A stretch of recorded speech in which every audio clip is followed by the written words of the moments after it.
کیا آپ اپنے نبی پاک صلی اللہ علیہ وسلم سے اپنی جان سے زیادہ محبت کرتے ہیں؟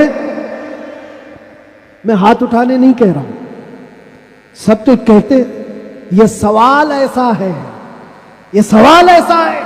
حضرت ابوبکر شبلی کہتے اسی سوال سے میں ڈرتا ہوں ہمیشہ کہ اگر کوئی پوچھ لے مجھ سے کیا تو حضور پاک صلی اللہ علیہ وسلم سے اپنی جان سے زیادہ محبت کرتا ہے، اس سوال سے تو میں ڈرتا ہوں. پوچھا گیا کیوں؟ کہا اس سوال کے جواب میں اگر نہ کہہ دیا تو ایمان ہی چلا گیا، وہ آدمی کا ایمان ہی ختم ہو گیا، اور اگر ہاں کہتا ہوں تو میرے اعمال مجھ کو کوستے ہیں. کہاں تو جان سے زیادہ محبت کی بات کر رہا ہے اور کہاں تیرے عمل جس سے محبت کی جاتی ہے. تقاضا یہ ہے اپنا ہر عمل اپنے محبوب کے عمل کے مطابق ہونا چاہیے. اور حضور اکرم صلی اللہ علیہ وسلم نے یہ بھی فرمایا لا یؤمن احدکم حتی یکون ہواہ تبعا لما جئت بہ. تم میں سے اس وقت تک کوئی مکمل مومن نہیں ہو سکتا جب تک وہ اپنی خواہشات کو میری مرضی کے مطابق نہ بنا دے. تمہاری اپنی خواہشات جو تم کہتے ہو نا یہ ہماری لائف ہے، ہمیں انجوائے کرنے دو، ہماری لائف ہے ہمیں جینے دو. کسی جوان کو پکڑ کر کے کہو مولانا صاحب ابھی تو ہماری 20-25 سال کی عمر ہے، جینے دو، عیش کرنے دو. اے نوجوان تجھے پتہ ہی نہیں یہ تیری زندگی نہیں ہے، یہ تیری لائف نہیں ہے. زندگی یہ نہیں کسی کی کسی کے لیے، زندگی ہے نبی کی. نہ سمجھ مرتے ہیں زندگی کے لیے، جینا مرنا ہے سب کچھ نبی کے لیے. ہماری اپنی زندگی کا ہے، جو ملی ہے زندگی یہ حضور کے لیے ملی ہے، یہ امانت ہے. ابھی آپ نہیں سن رہے تھے امام اہل سنت فاضل بریلوی نے کیا فرمایا؟ جب بندہ اس مقام کو پہنچ جاتا ہے کہ اپنا سب کچھ حضور کے لیے قربان کرتا ہے اور پورا مومن بنتا ہے، تب جا کر کے وہ کہتا ہے یا رسول اللہ دہن میں زبان تمہارے لیے، بدن میں ہے جان تمہارے لیے. ہم آئے یہاں اور اٹھے بھی وہاں. یہ کب کہتا ہے بندہ؟ جب اس کا ایمان مکمل ہو جائے میرا اپنا کچھ نہیں ہے، جو کچھ ہے وہ حضور کا ہے. دہن میں زبان تمہارے لیے، بدن میں ہے جان تمہارے لیے.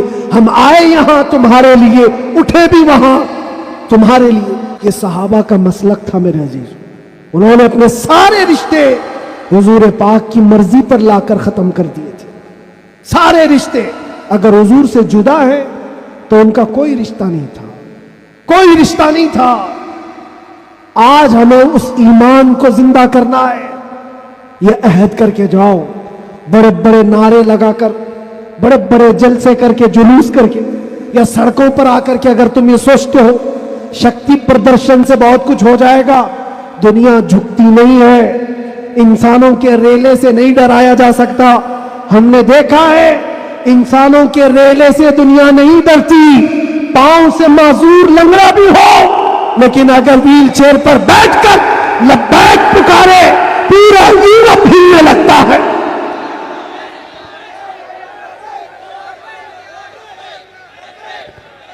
دنیا یہ سیلاب سے نہیں ڈر رہی. دنیا کو اگر خوف ہے تو صرف اس ایمان سے جو عمر ابن خطاب کا تھا، اس ایمان سے ڈر ہے جو خالد بن ولید کے اندر تھا. اسی لیے انگریز آج سے 100 سال پہلے کیا کہہ کر کے گئے تھے پتہ ہے؟ ہمارے بارے میں یہ کہہ کر کے گئے تھے یہ فاقہ کش موت سے ڈرتا نہیں، ذرا روح محمدی اس کے بدن سے نکال دو. وہ یہ کہتے تھے روح محمدی اس کے بدن سے نکال دو. ڈر اسی بات سے ہے، ڈر اسی بات سے ہے. جہاں روح محمدی آ گئی دنیا کو پتا ہے یہ سویا ہوا شیر جاگ گیا تو بہتوں کی نیند حرام کر دے گا. جتنے کتے ہیں سب بل میں چلے جائیں. حقیقت ہے جتنے کتے ہیں سب بل میں چلے جائیں. اور مجھے لوگ یہ کہتے ہیں، مجھے یہ کہتے ہیں کہ ڈر لگتا ہے، پھر آپ کتا کہہ رہے ہیں. میرے عزیزوں، ہم ہندوستان میں رہتے ہیں، ہماری ہر گلی کوچے میں کتا ہوتا ہی ہے۔ مجھ سے باضابطہ طریقے سے سوال جواب کر رہے تھے، آپ تقریر میں اس طرح سے کہہ رہے ہو، کتا کہہ رہے ہو، کتا کہہ رہے ہو۔ میں نے کہا کس کو کہہ رہے ہو؟ میں نے کہا کتے کو کتا کہا۔ کس کو کہا جائے گا؟ ہم کتے کو کتا نہ کہیں تو آپ بولے ٹامی بولے۔ عزیزان گرامی وقار، مجھے اس سے لینا دینا نہیں، بات یہ ہے کتے کیوں بھونک رہے ہیں اس سے کیا غرض، شیر کیوں سویا ہے اس سے غرض ہے، شیر کیوں سویا ہے اس سے مجھے غرض ہے۔ نبی پاک صلی اللہ تعالی علیہ وسلم کی امت بزدل تو نہیں ہو سکتی، بزدل نہیں ہو سکتی۔ ہم کفن بردوش ہیں، ہم دنیا میں آئے اللہ اکبر سن کر کے آئے، اور جائیں گے تو اللہ اکبر سن کر جائیں گے، ہے یا نہیں؟ پیدا ہوئے تھے تو کانوں میں کیا سن گے؟ کسی مولوی صاحب نے اذان دی تھی کہ نہیں دی تھی؟ اللہ اکبر کہا تھا کہ نہیں کہا تھا؟ ارے جس دن پیدا ہوئے تھے اسی دن کہا تھا۔ کیوں کہا تھا؟ یہ تجھے پتا چلے اللہ اکبر کا مطلب اللہ سب سے بڑا ہے، باقی کوئی بڑا نہیں ہے، دوسرے سے ڈرنے کی ضرورت نہیں، اللہ سب سے بڑا ہے۔ اور جب مرو گے تو امام صاحب جنازے پہ کھڑے ہو کر کے کیا کہیں گے؟ نماز کے لیے رکعت باندھیں گے کہ نہیں؟ اللہ اکبر جاتے ہوئے بھی ہمارا یہ قانون ہے کہ وہ اللہ کو سب سے بڑا مان کر کے جا رہا ہے۔ تو پھر یہ بیچ کی زندگی میں ایرے غیرے نچو کھیرے سے ڈر کیوں؟ زیادہ سے زیادہ یہاں یہ ہوگا جو ہمارے ساتھ ہوا ہے۔ میاں یہ تو چند دنوں کی بات تھی، صحابہ اکرام میں وہ لوگ ہیں جو 16 سال تک قید کی سزائیں کاٹے ہیں۔ حضور پاک صلی اللہ علیہ وسلم کے زمانے میں 16 سال تک قید رکھا گیا۔ وہ بھی آج مثالیں بہت ہیں، موجود ہیں۔ آزمائش کا دور، اگر اللہ نے ہماری زندگی میں یہ لکھا ہے تو وہ قبول کرو۔ اور یہاں آئے ہیں مرنے کے لیے، موت تو آنی ہے سب کی، لیکن ایک مومن موت سے ڈرتا نہیں۔ کیوں؟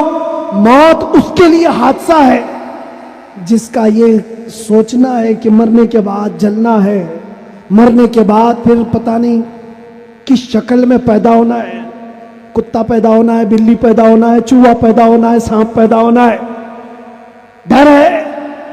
مومن موت سے ڈرتا نہیں، اس لیے کہ مومن کا یہ عقیدہ ادھر آنکھ بند ہوگی ادھر دیدار مصطفیٰ ہوگا،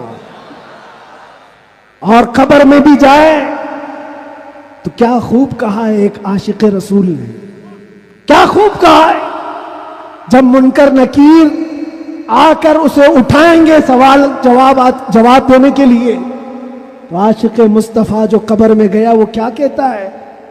اب تو پائے ناز سے اے فرشتوں کیوں اٹھوں، ارے مر کے پہنچا ہوں یہاں اس دل ربا کے واسطے، جس کے لیے مرا تھا وہ بھی تو وہاں ہوں گے۔